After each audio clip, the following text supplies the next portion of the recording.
we got two reports from Marc Stein, one saying that the Zach LaVine trade market may not be growing the way that some Bulls insiders talked about last week, as well as the questions around the league on if DeMar DeRozan even wants to return to the Chicago Bulls. We're going to talk about both of those, plus we're going to dive and catch up on the mailbag, all that and more right after this.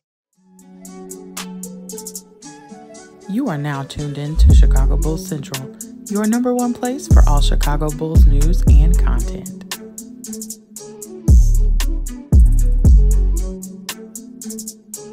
What's going on, Bulls fans? Welcome to another episode of Chicago Bulls Central, your number one spot for everything Chicago Bulls related. I'm the host there, Haize, but more importantly, you guys can follow the channel at Bulls Central Pod on every social media platform we happen to be on. With that being said, let's go ahead and get into this content for today, y'all. And so I want to start off this with two things from Marc Stein. So Marc Stein, in talking about the Bulls, said that Zach LaVine's trade market remains underwhelming and said that the 76ers and Jazz aren't as interested as previously reported by other sources, also saying that not having Alex Caruso possibly attached to a Zach LaVine trade has made it even harder to find a potential suitor for Zach LaVine. And much like I say with everything, don't take this with a grain of salt, right? Even the Zach LaVine trade market growing, take that with a grain of salt. This now saying that maybe it's not as robust as those reports had made it seem. Take that with a grain of salt. I think overall what we're seeing is that nobody knows, right? Nobody knows exactly, because I think that the basketball world was taken aback by the fact that the Bulls traded Alex Caruso for Josh Giddy. So I won't say that even these insiders necessarily have the full picture. I'm not saying that he hasn't heard that. I don't doubt Marc Stein's sources, but I more so doubt the sources themselves on knowing what's going on. And overall, I don't know if the Bulls ever were going to attach Alex Caruso and Zach LaVine in the same deal unless they were getting tons of picks back. So, we'll see what happens when it comes down to it. But I think overall, the Zach LaVine trade market, while I had initially thought that the Bulls may make a Zach LaVine trade at the draft, it's kind of feeling more and more like Zach LaVine is going to be a consolation prize to whatever team strikes out on their preferred free agent. And because of that, this very well could get pushed until actual free agency, which I don't know if it's ideal for the Chicago Bulls. I do think that the Bulls ideally would want that deal done before then, not only so they can maybe get more bites of the apple in the draft, but also so that way they can focus their free agent acquisitions based around whatever they do get, right? If they know they're getting, for example, a Kevin Huerter and Harrison Barnes and a Zach LaVine deal, then that adds two veterans to your team, or at least one in Harrison Barnes and another promising player that's, 26 years old in Kevin Huerter, who can still grow his game a little bit, but you don't have to look at shooting and things like that, if that's the case. So I think that the Bulls want to get a deal done as soon as possible, and that could be the day of the NBA draft. But I also think that there's a high probability that the market, because of waiting to see what players stay, what players go, could end up dictating that the Bulls have to wait to the opening of free agency. Now, I do think that it helps the Bulls get a deal done on draft day just because teams can negotiate with their own free agents now. And some of the targets that people have number one on their board could very well re-sign with their team. You look at Malik Monk, which could affect him going to the Kings, right? You look at if Paul George does end up staying with the Los Angeles Clippers, that could affect something. So, I don't know if these things happen or not. Well, one thing in Paul George, but I think overall you're going to see the Zach LaVine market maybe get pushed to free agency. And I don't know if that's necessarily the worst thing for the Bulls, because I think also there is a pending DeMar DeRozan decision that has to be made as well that we got to talk about. But overall, like I still been preparing you guys, and I still have not wavered from this statement. Be prepared to be disappointed by what the Zach LaVine return is if the Bulls can get a deal done. And for those that are still asking the question as things like this come out, is there a chance that Zach LaVine has to return to the Chicago Bulls? I'll say this.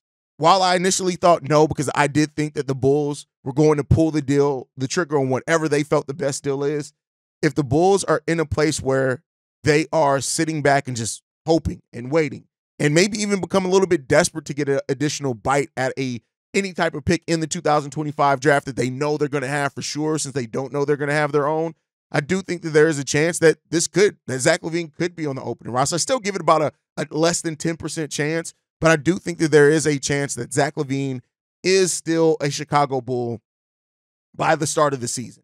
There's a chance. There's always a small chance. So, we'll see. I think that, with the draft coming up this week, We'll clearly know if he's traded on draft day here in a couple of days, right? So if he is traded on draft day, that definitely does change some things for the Chicago Bulls. And if teams miss out on a lot of their targets, if there are a lot of which I do think this is a draft outside of the Bulls that we could see a lot of deals done in this draft. I think we could see a whole lot of deals done in this draft, actually.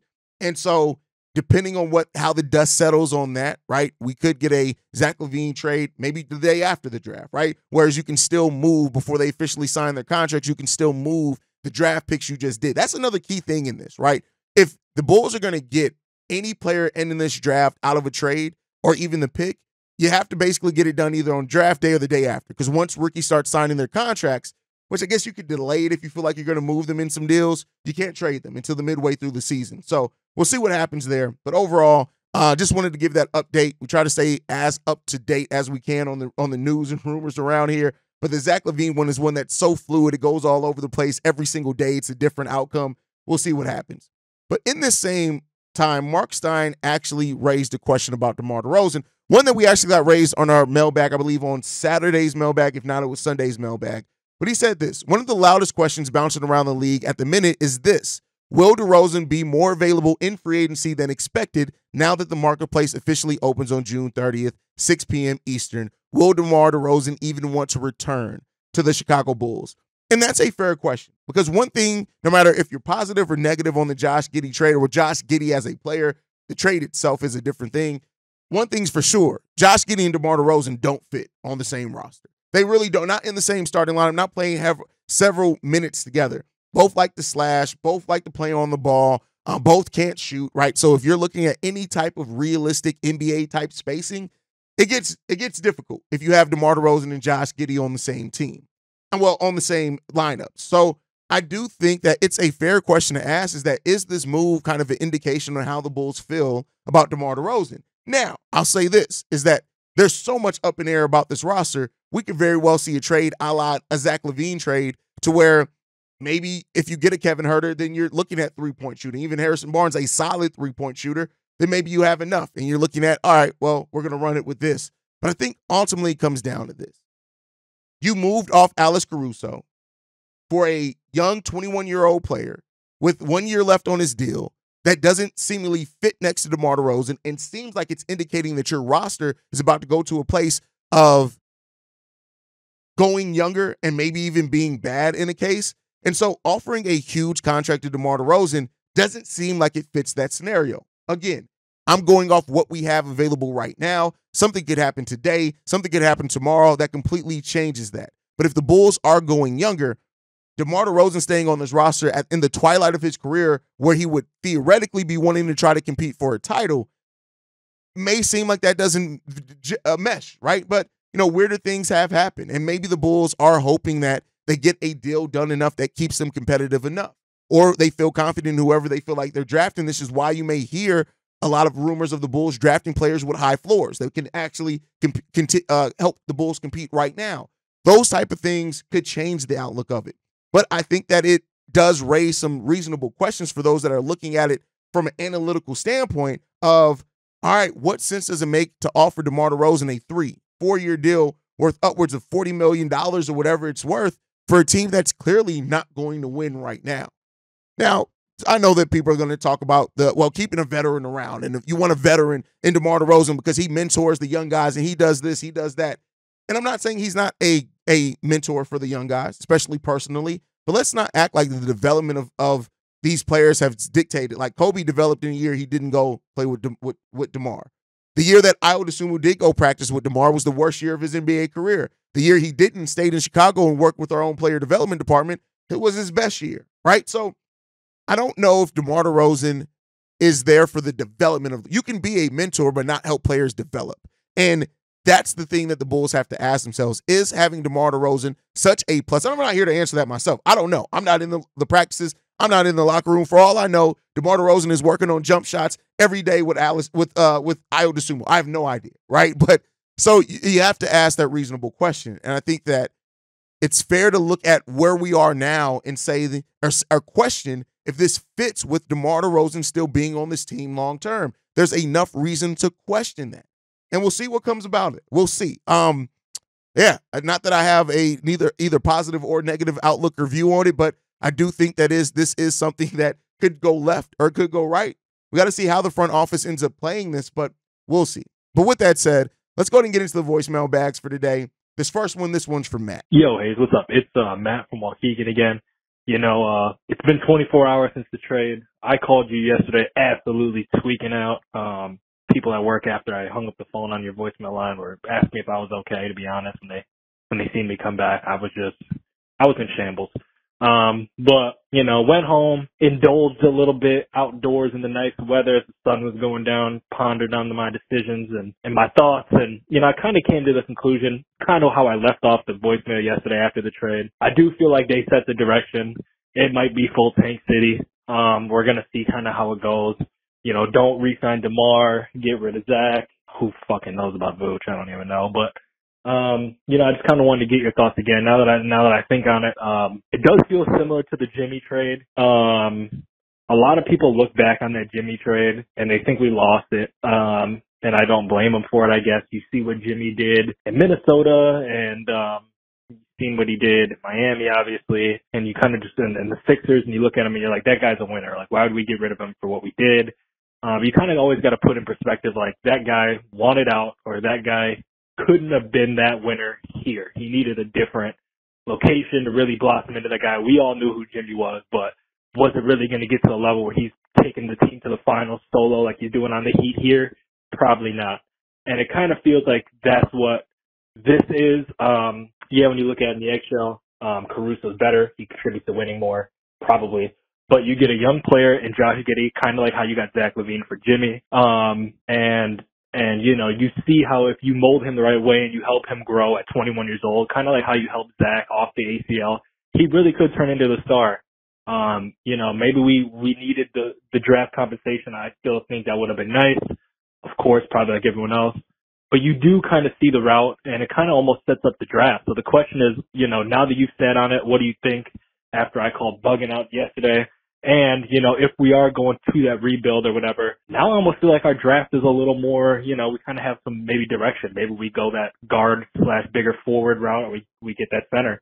So you let me know what you think. Terrence Shannon Jr. would be awesome. Or the center, maybe Ron Holland, someone that's just going to fill out, the rest of this roster as we maybe tank to get a good pick in 25. All right, Haize, man. You take care, bro. Thanks. Listen, Matt, I'm glad that you can admit that, hey, you went a little overboard. Well, not overboard, but you were triggered. And I think it is a triggered and trade that just shows that you care. I don't know if the Bulls are going full tank. I don't know that yet. Like I said, there's a difference between tanking and then kind of retooling around young players and just seeing where your roster is kind of being naturally bad. But I do think that trading for Josh Giddy does mean that the Bulls are probably going to focus on shooting and size in the draft. We had heard some rumors that the Bulls could go point guard in this draft, like a Devin Carter or things like that. Rob Dillingham, who I don't think is a point guard. I think he's more of a wing, but there were some rumors of that. I think now this kind of prioritizes maybe a wing player or a big. That doesn't mean it. This is AK. I'm talking rationally. We know that he doesn't always do what seems like the most rational or baseline thing. But I do think that Josh Giddy trade, more than whether we're tanking or not, I do think that it really does indicate that shooting and size may be the focus in this draft for the Bulls. And there are a lot of players that can fit those molds a lot. So we'll end up seeing what happens there. But, you say TSJ, man, I would love TSJ on this team. I just don't know if at number 11 the Bulls are going to go there, but they worked him out, so that may say something there. And also the Bulls worked out prospects that aren't supposed to go into the second round. So that may mean that something's coming as far as getting an additional pick. Maybe it is just a second-round pick. We'll see. All right, let's get into this next voicemail. This one's from Corn. Hey, what's the word, King? It's your boy Corn, man. Let's get right into this, King. I got a few things to talk about. All right, first thing first, fans. Especially Matt, man. I understand the pain about AC. I understand what you're going through, brother. I completely understand. It had to happen. It's time for us to choose this path, brother. I'm going to give you a quick story that I understand what you're going through. See, I'm a Raiders fan, okay? Ain't no secret. I'm a Raiders fan, okay? And one of my favorite players, if not my favorite Raider player, okay, was traded, okay? And when he was traded, to me at that time, he was on his way to be the greatest Raider of all time. You know who that player was? You know that player. I think everybody on this channel know that player. His name is Khalil fucking Mack. Okay? I literally pulled my car over, got out my car, and literally screamed from the top of my fucking lungs once that trade happened. It was one of the worst days of my life as a Raiders fan. But times and wounds heal. Okay? I understand what you're going through. Trust me, brother. It gets better with time. All right. Second thing, Zach, and what path we need to choose. We need to choose a path. The Caldwell Pope thing confused me. The fucking Clint Capella thing is confusing me. We need to choose a path. And I think we chose that path with trading AC. Okay? And one more thing, last, I want to give a shout out to my guy, OG Michael Korn. Hey, shout out to you, OG, man. Hey, you know, shout out to everybody who, said I ain't gonna speak on them. I'm not, you know, but I have, for everybody that wants to know, for those who wants to know, I have accepted the bet. Okay? I have accepted the bet with Haize, with Zach Giddy. Okay? I accepted the bet. All right? Easy money. Easy fucking money. All right? And, like, this not even really a punishment to wear a shirt with my man's face on it saying that he's right, you know? Like, it's not really a punishment, you know? I would have wore it just to wear it. We're not saying that he's right, you know? I'm waiting for the shirt to say, what are we doing here? The confused face with his face on it saying, hey, what are we doing here? I'll be the first person to get that shirt. Still waiting for that motherfucking kid. Still waiting for that shit. Hey, hurry the fuck up. But hey, man, blessings to everybody, man. Appreciate all of y'all. Appreciate you like you, King. Everything that you do, always, King. And like I said, hey, Matt. Okay, it's okay, King. It's all right. See you, Red Nation. Blessings. Listen, I 100% agree with you. The KCP and Clint Capella rumors only make sense in one case, right? KCP is a veteran that can fit in on any team. You still need some veterans on your team, and if he's not trying to go after or sign with one of the teams where he can win a chip with, maybe he is coming where he'll have a defined role as a veteran, and maybe the Bulls can offer that. And the Clint Capella thing kind of makes sense if you're only looking at him as an expiring contract and not necessarily as somebody who's factoring into your future. Like I said, if the Bulls do think they are confident they can move Vooch, if they are confident in that, and you bring in Clint Capella in replace of him who has 1 year left on his deal, and then you draft a rookie center, that makes some sense to me because you can find another backup veteran center if you need to, if your rookie excels the way that they can. If they don't, then Clint Capella's there to maybe start for you in some cases. So, you know, I think those make sense in those, but that's kind of very limited case. But overall, I won't lie that it isn't still a confusing rumor. Maybe that's my brain just trying to make some sense of it, Corn, which we all know. But as far as accepting the bet, yeah, you accepted the bet. And the What We Doing, Bro shirt, what are we even doing, bro shirts? I'll probably have one on probably at the start of free agency, and we'll see what we can do there. But yeah, it's going to be fun. You know, a friendly bet between me and my brother is always fun, man. And me and my family used to do that all the time, so that just means we're family now, Corn. We'll see how that bet goes, which one comes out of us come out with the victory in that one. Let's get into this next voicemail. This one's from Mello. Yo, what up, Haize? This is Mello. Gave it to today, left a few days in between after the Caruso trade, see what people were really saying and things like that. But this is my perspective on it. I like the trade simply because, we did a service for Caruso because everybody's going to miss him. But he's about to be 31 or 30 at the start of the season. He's coming into the last year of his contract. Bulls pretty much, they can't do anything with him, you know, and I don't mean like he's trash or anything because he's a beast, you know, for what he capitalizes off of hustle and defense, which is what the team needed. But sending him to OKC, a team who's going to really use him and need him, which proves it, you know, how they lost in the playoffs and everything like that. But the return of Giddy, I like that because, first of all, everybody's saying, oh, they could have got draft picks and all this other stuff. If Giddy was in this draft, I'd say he'd be top 5, maybe top 10 in this draft. So you're getting a guy who is pretty much like getting a pick. And you can give him a test run for this season to see how he actually plays because of the fact that he's going to be going into restricted free agency after his rookie deal is up this upcoming year. So they can just see, like, okay, that didn't work.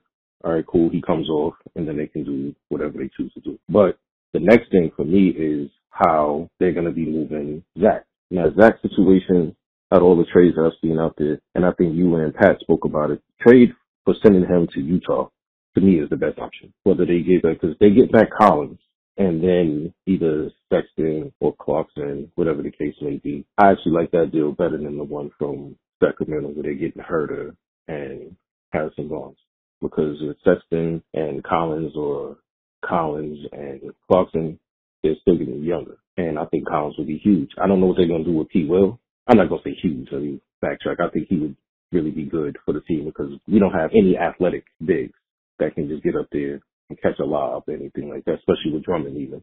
So I like the move. We're going to miss AC. If we were in a championship contending place and they made this move, then I'd be pissed. I was like, but everybody's saying, oh, they could have, the Bulls didn't try to get this and then try to get this. How the fuck do y'all know? You know, everybody's assuming like, oh, they didn't try, like, oh, like they said, okay, we'll send you Caruso for Giddy straight up. I'm sure the Bulls knew that OKC has a shitload of picks, and they probably mentioned it, and they were like, no, it's straight up. So they said, all right, fine. We're getting a guy that's, 9 years younger than what Caruso. I completely agree. As far as where you see Josh Giddy being in this draft if he was in it. And yeah, you want to give that, you got an opportunity to give that player a test run a year, see how they fill in, see how they play now without having a player of the gravity of Shai Gilgeous-Alexander, and see what if he does develop. Right now, the Bulls haven't done a great job at developing, but that doesn't mean that nobody has developed. So you want to see what they do there. And then as far as, I think you made a great point that the Bulls if the Bulls were in a place of contending, Alex Caruso would be here. The fact of the matter is that the Bulls weren't anywhere close to being an actual contender with Alex Caruso on this, with the time that Alex Caruso had left on this roster, even if he signed an extension. Now, that doesn't take away from the fact of not getting a draft pick back, but getting Josh, I think that the distaste of not getting a draft pick has now gone to try to not Giddy. Giddy is not a trash player. He's just not. And I've seen too many people say that he's a trash player. He's not. He's extremely flawed, but he's not a trash player. And at 21 years old, a lot of people were also ready to give up on Kobe. And look how that worked out. I'm not saying that that's going to be Josh Giddy, but we'll see. All right, let's get into this next one. This one's from Certification P. Yo, what's going on, Haize? This is Certification Poppy. And I just had a quick two-part question. So my first one, will you be doing a video with Jamal this summer? Cause I like the fact that y'all two collab a whole lot, or y'all two collab every, I think ever since you had the channel, y'all collab, every summer, I think. So that's part one. And a quick story. So one day when Jamal just had his channel, and it was before your channel even came up, I was watching his, and all of a sudden your video popped up maybe like a day after, and I clicked on it thinking that you were him. And what's funny about it is when he popped up, you can hear Jamal's voice and you can kind of tell, he's not black. But, when you popped up and then you were saying we shouldn't trade Kobe White and everything, I was like, okay, this ain't the Jamal that I've been watching, but all right, cool.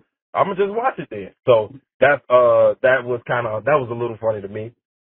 Two, I wanted to get your opinion about a lineup of Chicago Bulls role players that you could put together to recreate the Golden State We Believe team.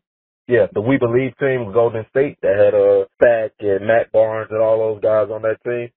Which role players, not including Derrick Rose or Michael Jordan or even Scottie Pippen for that matter, but which role players would you put that could recreate that We Believe thing?